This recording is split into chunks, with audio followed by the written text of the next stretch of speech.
ಇಂದು ನಾನು ಗೊಜ್ಜು ಅವಲಕ್ಕಿ ಅಥವಾ ಹುಳಿ ಅವಲಕ್ಕಿ ಮಾಡ್ತಾ ಇದ್ದೇನೆ. ಇದೊಂದು ಸರಳವಾದ ಮತ್ತು ಬೇಗ ತಯಾರಿಸಬಹುದಾದಂಥ ತಿನಿಸು. ಇದು ಮನೆಯಲ್ಲಿ ಪೂಜೆ ಮಾಡಿದಾಗ ಪ್ರಸಾದದ ಥರವಾಗಿ ಮಾಡ್ಕೋಬಹುದು.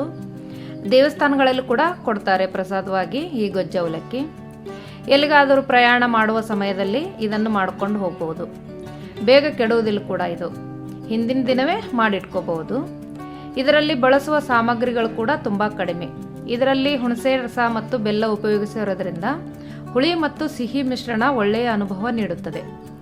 ಒಗ್ಗರಣೆ ಹಾಕುವ ಉದ್ದಿನಬೇಳೆ, ಕಡಲೆಬೇಳೆ, ಶೇಂಗಾ ಬೀಜ ಹಾಗೂ ಬಿಳಿ ಎಳ್ಳು ತಿನ್ನುವಾಗ ಬಾಯಿಗೆ ಗರಿಗರಿಯಾಗಿ ಸಿಗುತ್ತದೆ. ಖಂಡಿತವಾಗಿಯೂ ನೀವು ಒಮ್ಮೆ ಮಾಡಿ ನೋಡಿ, ತುಂಬ ಚೆನ್ನಾಗಿರುತ್ತೆ. ಹಾಗಾದರೆ ಬನ್ನಿ ರುಚಿಯಾದ ಗೊಜ್ಜವಲಕ್ಕಿ ಮಾಡಿ ಸವಿಯೋಣ. ಆದರೆ ಅದಕ್ಕೂ ಮೊದಲು ನಮಸ್ಕಾರ, ಪಾಕಶಾಸ್ತ್ರ ಚಾನಲ್ಗೆ ಸ್ವಾಗತ. ನಾನು ಸುರೇಖಾ ತಲ್ವಾರ್. ನಮ್ಮ ಚಾನಲ್ಗೆ ಸಬ್ಸ್ಕ್ರೈಬ್ ಮಾಡಿಲ್ಲ ಅಂದರೆ ದಯವಿಟ್ಟು ಸಬ್ಸ್ಕ್ರೈಬ್ ಮಾಡಿ, ಹಾಗೆ ಪಕ್ಕದಲ್ಲಿರೋ ಬೆಲ್ಲೈಕನ್ ಪ್ರೆಸ್ ಮಾಡಿ. ಬೆಲ್ಲೈಕನ್ ಪ್ರೆಸ್ ಮಾಡೋದ್ರಿಂದ ನಮ್ಮ ಹೊಸ ವಿಡಿಯೋಗಳ ನೋಟಿಫಿಕೇಷನ್ ನಿಮಗೆ ಬರುತ್ತೆ. ಗೊಜ್ಜವಲಕ್ಕಿ ಮಾಡೋ ವಿಧಾನ ನೋಡ್ಕೊಳ್ಳೋಣ. ಮೊದಲಿಗೆ ನಾನು ಸ್ವಲ್ಪ ಹುಣಸೆ ಹಣ್ಣು ಬೆಲ್ಲನ ನೀರಲ್ಲಿ ನೆನೆಸಿಡ್ತಾ ಇದ್ದೀನಿ. ಬಿಸಿ ನೀರಲ್ಲಿ ಹಾಕ್ಕೊಂಡ್ರೆ ಬೇಗ ನೆನೆಯುತ್ತೆ ನೋಡಿ. ಇದು ನೆನೆಯವರೆಗೂ ಈಗ ನಾನು ಅವಲಕ್ಕಿನ ಮಿಕ್ಸಿ ಮಾಡ್ತಾ ಇದ್ದೀನಿ. ಮಿಕ್ಸಿಯಲ್ಲಿ ತೀರಾ ಪೌಡ್ರ್ ಮಾಡ್ಕೋಬಾರ್ದು, ಸ್ವಲ್ಪ ದಪ್ಪ ದಪ್ಪ ಇರಬೇಕು. ಒಂದು ಅವಲಕ್ಕಿ ಪೀಸಲ್ಲಿ 4 ಪೀಸ್ 5 ಪೀಸ್ ಆಗಬೇಕು, ಅಷ್ಟು ಮಾಡಬೇಕು. ಸ್ವಲ್ಪ ನಾನು ಮಾಡೋದ್ರಲ್ಲಿ ಜಾಸ್ತಿನೇ ಆಗಿದೆ, ಇಷ್ಟು ಮಾಡಬೇಡಿ, ಇನ್ನೊಂದು ಸ್ವಲ್ಪ ಕಡಿಮೆ ತರಿಯಾಗಿರಲಿ. ಇದಕ್ಕೆ ನಾನೀಗ ನೀರು ಹಾಕಿ 1-2 ಸತಿ ನೀರಲ್ಲಿ ತೊಳೆದು ಆಮೇಲೆ ಇದನ್ನು ಸೋಸ್ಕೊಂಡ್ಬಿಡೋಣ ನೋಡಿ. ಈಗ ನಾನು 1-2 ಸತಿ ನೀರಲ್ಲಿ ತೊಳೆದ್ಬಿಟ್ಟು ಈಗ ಈ ಮಿಕ್ಸಿ ಮಾಡಿರೋ ಅವಲಕ್ಕಿನ ನಾನೀಗ ಒಂದು ಜಲ್ಡಿಯಲ್ಲಿ ಹಾಕ್ತಾ ಇದ್ದೀನಿ.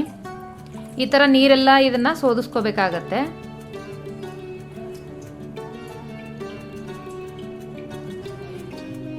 ನೋಡಿ, ಈ ಥರ ಪ್ರೆಸ್ ಮಾಡಿ ಎಲ್ಲ ನೀರನ್ನ ತೆಗೆದುಬಿಡಬೇಕು. ಇರೋ ನೀರನ್ನೆಲ್ಲ ಜಾನ್ ಬಿಡುತ್ತೆ. ಈ ಥರ ನಾನು ಇದರಲ್ಲೇ ಇಡ್ತಾ ಇದ್ದೀನಿ ಮೇಲೆ ಪ್ಲೇಟ್ ಮುಚ್ಚಿ. ಈಗ ನೋಡಿ, ಹುಣಸೆ ಹಣ್ಣೆಲ್ಲ ಚೆನ್ನಾಗಿ ನೆಂದಿದೆ. ಇದೆಲ್ಲ ಕಿವಿಸ್ಕೊಂಡು ರೆಡಿ ಮಾಡಿಟ್ಟಿದ್ದೀನಿ. ಈಗ ನಾನು ಒಂದು ಕಡಾಯಿನಲ್ಲಿ 1 ಟೇಬಲ್ ಸ್ಪೂನ್ ಅಷ್ಟು ಎಳ್ಳು, ಬಿಳಿ ಎಳ್ಳು ಅಥವಾ ಕರಿ ಎಳ್ಳು, ಯಾವ ಎಳ್ಳಿದ್ರೂ ಹಾಕೋಬೋದು ನೋಡಿ. ಎಳ್ಳು ಹುರಿಬೇಕಾದ್ರೆ ಲೋ ಫ್ಲೇಮಲ್ಲಿ ಇಟ್ಕೊಂಡು ಹಿಂಗೆಲ್ಲ ಎಳ್ಳನ್ನ ಪಟಪಟ ಅಂತ ಹೊಡಿಬೇಕು. ಆವಾಗ ಟೇಸ್ಟ್ ಕೂಡ ಚೆನ್ನಾಗಿರುತ್ತೆ, ಎಲ್ಲ ಎಳ್ಳು ಚೆನ್ನಾಗಿ ಫ್ರೈ ಆಗಿರುತ್ತೆ ನೋಡಿ. ಇದನ್ನು ತಣ್ಣಗಾದ್ಮೇಲೆ ನಾನು ಒಂದು ಕುಟ್ಟಾಣಿಯಲ್ಲಿ ಹಾಕ್ಕೊಂಡು ಇದನ್ನು ಕುಟ್ತಾ ಇದ್ದೀನಿ.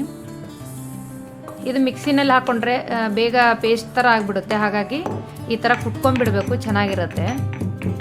ತೀರಾ ನೈಸಾಗಿ ಏನು ಕುಟ್ಕೋಬೇಕಾಗಿಲ್ಲ, ಇದು ಕೂಡ ತರಿಯಾಗಿದ್ದರೆ ಆಗತ್ತೆ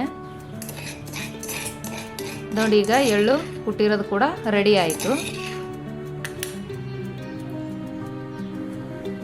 ಈಗ ಹುಣಸೆಹಣ್ಣಿನ ರಸನ ಬೇಯಿಸ್ಕೊಂಡ್ಬಿಡೋಣ. ಒಂದು ಅರ್ಧ ಟೇಬಲ್ ಸ್ಪೂನ್ ಅಷ್ಟು ಎಣ್ಣೆ ಹಾಕಿ ಇದಕ್ಕೆ ಅರಿಶಿನ ಪುಡಿ, ಜೀರಿಗೆ ಪುಡಿ, 2 ಟೇಬಲ್ ಸ್ಪೂನ್ ಅಷ್ಟು ಸಾಂಬಾರು ಪೌಡ್ರ್ ಹಾಕ್ತಾ ಇದ್ದೀನಿ. ಇದು MTR ಸಾಂಬಾರು ಪೌಡ್ರ್. ಇದು ಈ ಥರ ಎಣ್ಣೆಯಲ್ಲಿ ಹಾಕೋದ್ರಿಂದ ಕಲರ್ ಚೆನ್ನಾಗಿ ಬರುತ್ತೆ. ಹಾಗಾಗಿ ಎಣ್ಣೆಯಲ್ಲಿ ಹಾಕಿದ್ದಾದಮೇಲೆ ಹುಣಸೆಹಣ್ಣಿನ ರಸನ ಹಾಕ್ತಾ ಇದ್ದೀನಿ. ಇದಕ್ಕೆ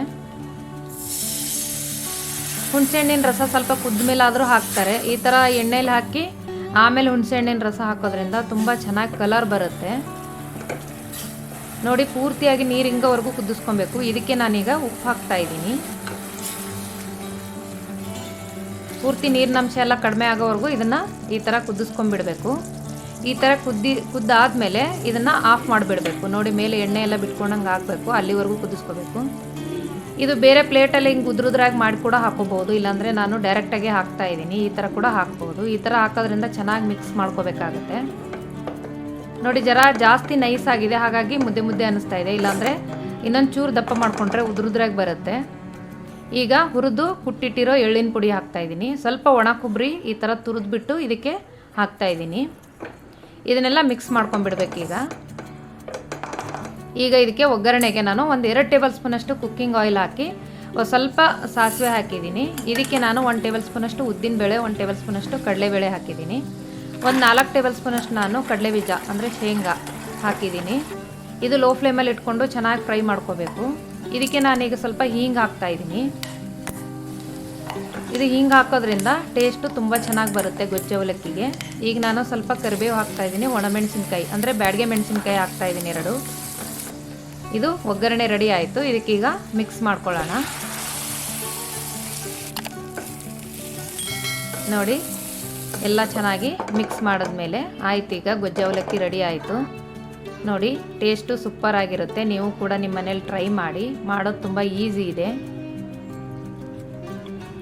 ಗೊಜ್ಜು ಅವಲಕ್ಕಿ ಮಾಡಲು ಬೇಕಾಗುವ ಸಾಮಗ್ರಿಗಳು: ಅವಲಕ್ಕಿ 1 ಬೌಲು, ಸ್ವಲ್ಪ ಹೀಂಗು, ಹುಣಸೆಹಣ್ಣು ಮತ್ತು ಬೆಲ್ಲ ಸ್ವಲ್ಪ ಸ್ವಲ್ಪ ಬೇಕಾಗತ್ತೆ, ಎಳ್ಳು 1 ಟೇಬಲ್ ಸ್ಪೂನಷ್ಟು, ಕರಿಬೇವು ಸ್ವಲ್ಪ, 1 ಟೇಬಲ್ ಸ್ಪೂನಷ್ಟು ಕಡಲೆಬೇಳೆ, 1 ಟೇಬಲ್ ಸ್ಪೂನಷ್ಟು ಉದ್ದಿನಬೇಳೆ, 4 ಟೇಬಲ್ ಸ್ಪೂನಷ್ಟು ನಾನು ಶೇಂಗಾ ತೊಗೊಂಡಿದ್ದೀನಿ, ಕಡಲೆ ಬೀಜ, ಬ್ಯಾಡಗೆ ಮೆಣಸಿನ್ಕಾಯಿ 2, ಒಣ ಕೊಬ್ಬರಿ ತುರಿದಿರೋದು ಸ್ವಲ್ಪ, 2ರಿಂದ 3 ಟೇಬಲ್ ಸ್ಪೂನಷ್ಟು ಕುಕ್ಕಿಂಗ್ ಆಯಿಲು, ಅರಿಶಿನ ಪುಡಿ ಸ್ವಲ್ಪ, ಜೀರಿಗೆ ಪುಡಿ ಸ್ವಲ್ಪ, 2 ಟೇಬಲ್ ಸ್ಪೂನಷ್ಟು ಸಾಂಬಾರು ಪೌಡ್ರು, ರುಚಿಗೆ ತಕ್ಕಷ್ಟು ಉಪ್ಪು.